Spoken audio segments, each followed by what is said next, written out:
This video is about getting your criminal background check and your apostille stamp for your application for teaching English in Korea. Alright, the first thing you want to do is obviously use the internet. The internet is a great tool for this whole process. Go to the internet and go to your state's police department and look up the criminal background check department. There is one that does that. They're mostly used by people who have apartments that want to rent out, and they have the renters. They get the background check on the renters that they're trying to rent their apartment out to. You know, you're trying to do a background check on yourself. So locate the phone number for that department. If you look, there might even be the application for it that you can print out right from the website.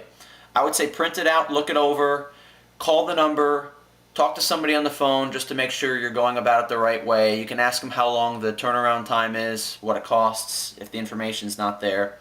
You basically fill out the application as yourself. You're getting a check on yourself. You put your return mailing address on there and make sure you specify that you want a certified copy. There's a regular background check and there's a certified background check.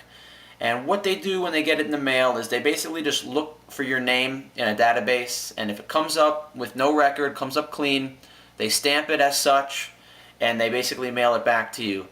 The turnaround time is usually 10 days or less than 2 weeks, you hope, unless they're really busy.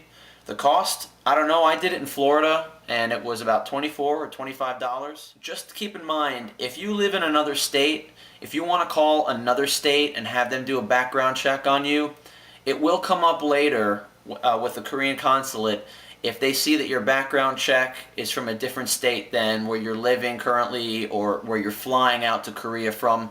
They will ask you about that. So you play it safe, you get your background check from where you live, just to give you that extra information. Your background check is only good for 6 months, and mine ran out because I did mine in August. I ended up needing to do a new one at the beginning of February, so keep in mind it's only good for 6 months. Now the apostille stamp, that is something different. You want to go on the internet, do a search for the apostille department of your state, and you basically have to type up a cover letter just requesting that you want an apostille stamp because you're applying for a job, and you have to specify where, so you say Korea. And you take that background check once you get it back and you mail it to that department with the application for the apostille stamp. The cost, I think it was $15 in Florida. You send that in, and again, it takes them 10 days to 2 weeks to do that and send it back to you. If you're in a bind, maybe you can have the police department, when they do your background check, maybe they can send that, mail that directly to the apostille department in the state with your instructions, and then you can get that back. But I didn't do it that way. I sent out for the background check. I had to mail it back to me. Then I went out to the apostille department and had that mailed back to me, just to have the control and to know that it was getting done the right way. So the process it could take 3 weeks up to a month.